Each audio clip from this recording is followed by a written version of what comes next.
là, on arrive à une étape cruciale. Parce que l'ancien...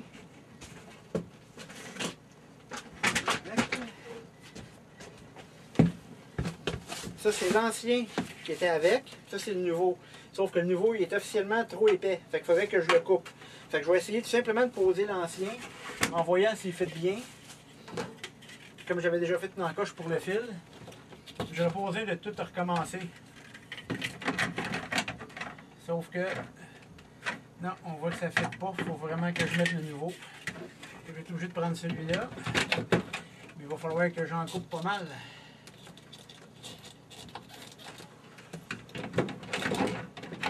Bon, je vais figurer ça, je vais le couper, puis je vais vous revenir après. Une petite mise à jour. Finalement, j'ai trouvé que des ciseaux à toast c'était parfait pour couper ça. Fait que ça va être de le couper. Faut que j'en laisse à peu près un pouce. Pas beaucoup vraiment, parce que avec ce que j'ai à mettre dedans, là, un pouce, ça va être en masse. Fait que c'est tout en verre. C'est un petit peu mal fait, disons, j'avoue, cette chose-là, d'avoir fait ça de même. Là. Je comprends pas parce que même à cette longueur-là, il rentre pas dedans, même s'il n'y a rien, même s'il faut vraiment que le toit soit épais. Fait que peut-être une roulette normale, ça fitterait mieux, mais pas une tente roulette.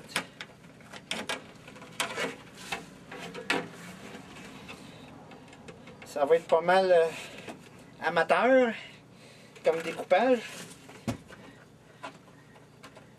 Essayez de pas me blesser, hein? De toute façon, il y a des témoins.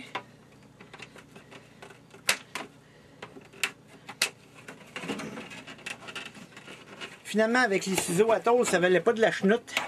Fait que j'ai essayé avec ça, c'est pas pire.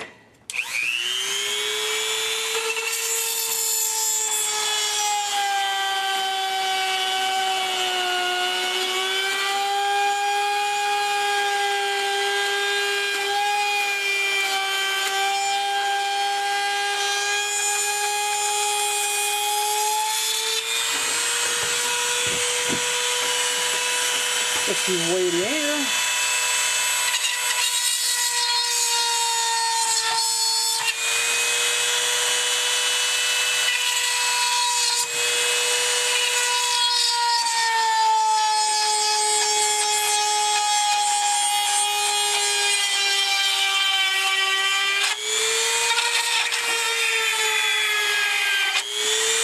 Hop, un retour après la pause publicitaire. Finalement non plus, l'option de Dremel ça marche pas, fait qu'il me reste qu'une solution, c'est la dynamite. Là, je peux vous dire officiellement que c'est la partie la plus dure à installer, celle-là. Couper cette cochonnerie-là. Il aurait pu mettre un coupé le long du pointillé ou quelque chose. C'est trop mou pour faire avec une scie sauteuse ou une scie ronde, puis c'est trop dur pour faire avec des ciseaux.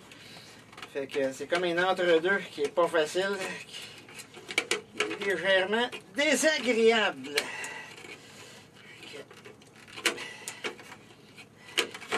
On va en venir à bout, à coup de clisse et de tabaslac. Bon, alors c'est maintenant terminé, mais ça donne un résultat légèrement mitigé, si vous voyez ce que je veux dire. Sauf qu'un coup qu'on le met dedans, ça rentre relativement bien. Fait que tout ce qui reste, par exemple ici, mon cache-fil il est trop long. Je sais pas si c'est possible de le voir. Fait qu'il va falloir que je coupe mon cache-fil pour repasser. On va zoomer un petit peu. Fait que vous voyez ici, là, ça embarque par-dessus. Fait qu'il faut que je coupe pour que ça fitte égal pour que je puisse mettre la vis. Il va falloir que je tasse les fils un peu. Mais entre vous et moi, là, c'est lui qui a inventé ça, cette affaire-là, là. Il mériterait une bonne claque en arrière de la tête. Non, fait que je vous reviens quand le cache-fil est réglé. Bon, fait que là, j'ai coupé le cache-fil. La seule chose, c'est que il va y avoir un petit espace à cause des fils. Mais c'est pas bien grave, on va voir ce que ça donne. On va mettre une vis probablement un petit peu plus longue. Fait que là, avant, étant donné que ça ne fit pas où il y a les anciens trous, il va falloir que je fasse des nouveaux trous avec une drill.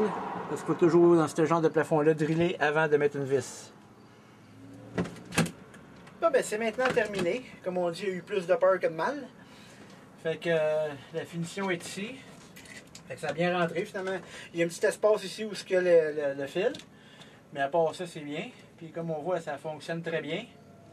Et vous voulez voir si ça tire? Fait que j'ai un essuie-tout. Hein? C'est ce qui s'appelle tirer. Mais ça, c'est juste à 1. Ça, c'est à 2. À 3. À 3, est-ce que ça tire? Le morceau de plastique que j'avais mis dehors, c'est assez épais. Ça tire. Donc, j'espère que vous avez apprécié, puis que ça a été utile à ceux qui ont des rénovations à faire à leur roulette. Puis on va se revoir pour une prochaine capsule. Merci.